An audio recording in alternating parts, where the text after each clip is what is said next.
तो सबसे पहले आप सभी लोग का फिर से स्वागत है। और जैसा आप सभी को पता है कि कल एसटीटी आवेदन करने की कल अंतिम तिथि थी। कल अंतिम तिथि है 27 तारीख तक, लेकिन अब उस अंतिम तिथि को 8 दिनों के लिए और विस्तारित किया जाएगा।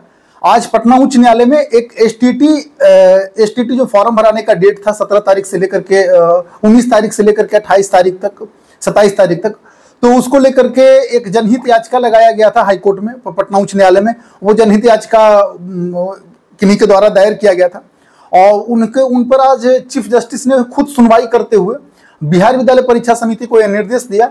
उनके तरफ से बहुत सारी बातें बोला गया कि ग्रामीण क्षेत्र के जो बच्चे होते हैं उनके तक नेट की कनेक्टिविटी नहीं है, वो फॉरम से अनअवेयर रहते हैं बहुत ज़्यादा दिनों तक।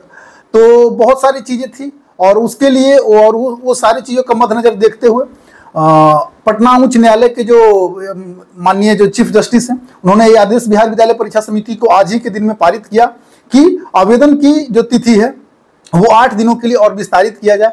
अब आवेदन की तिथि जो 27 तारीख तक था, अब 27 तारीख से ना होकर के अब आवेदन की तिथि 5 अक्टूबर तक होगा। ये पटना उच्च न्यायालय का आदेश है और इसको बिहार विद्यालय परीक्षा समिति को मानना ही पड़ेगा।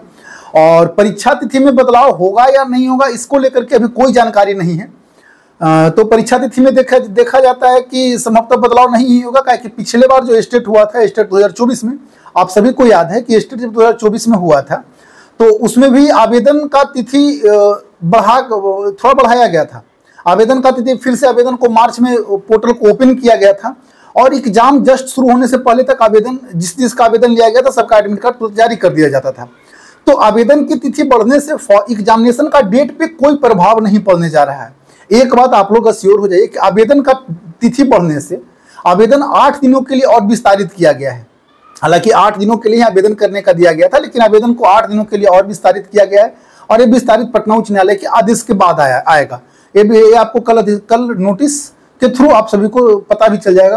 तो जिन्होंने भी आवेदन नहीं किया या जिनका भी प्रोविजनल सर्टिफिकेट नहीं है और कल तक के लिए आवेदन का इंतजार कर रहे हैं, तो अभी आप लोग रुक जाइए और प्रोविजनल सर्टिफिकेट जिनका नहीं है वो प्रोविजनल अपना मार्कशीट या प्रोविजनल कहीं ना कहीं से व्यवस्था कर लीजिए, उसके बाद ही अपना वो आवेदन सही रूप से कीजिएगा।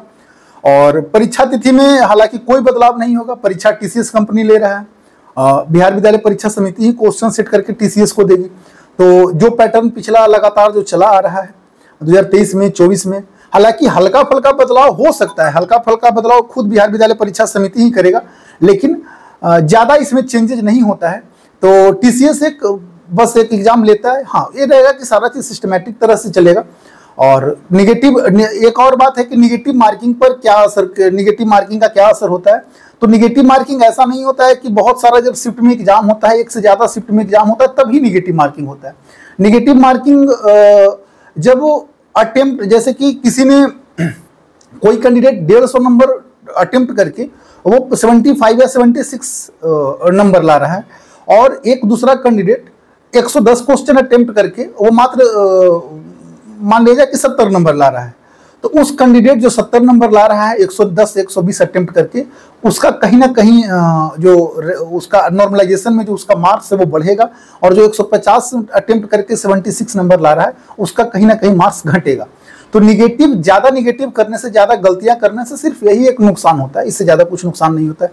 तो बस ये सूचना यही देना था कि आवेदन की तिथि को 8 दिनों के लिए पटना उच्च न्यायालय के आदेश के अनुसार बढ़ा दिया गया है। अब आवेदन 5 अक्टूबर तक होगा और जो भी अभ्यर्थी जिनका मार्कशीट नहीं है, जिनका मार्कशीट है लेकिन प्रोविजनल का इंतजार कर रहे हैं, वो प्रोविजनल निकालने के वो 1-2 दिन में और निकलवा लीजिए और निकलवाने के बाद अपना फॉर्म अप्लाई कर दीजिए। तो ठीक है, हम बस आप लोग को यही सूचना देना था कि आवेदन का तिथि को 8 दिनों के लिए विस्तारित किया गया है। आप लोग अब प्रॉपर तरह से डॉक्यूमेंटेशन करने के बाद ही अब आवेदन को अप्लाई कीजिएगा। ठीक है, आप सभी लोग का धन्यवाद।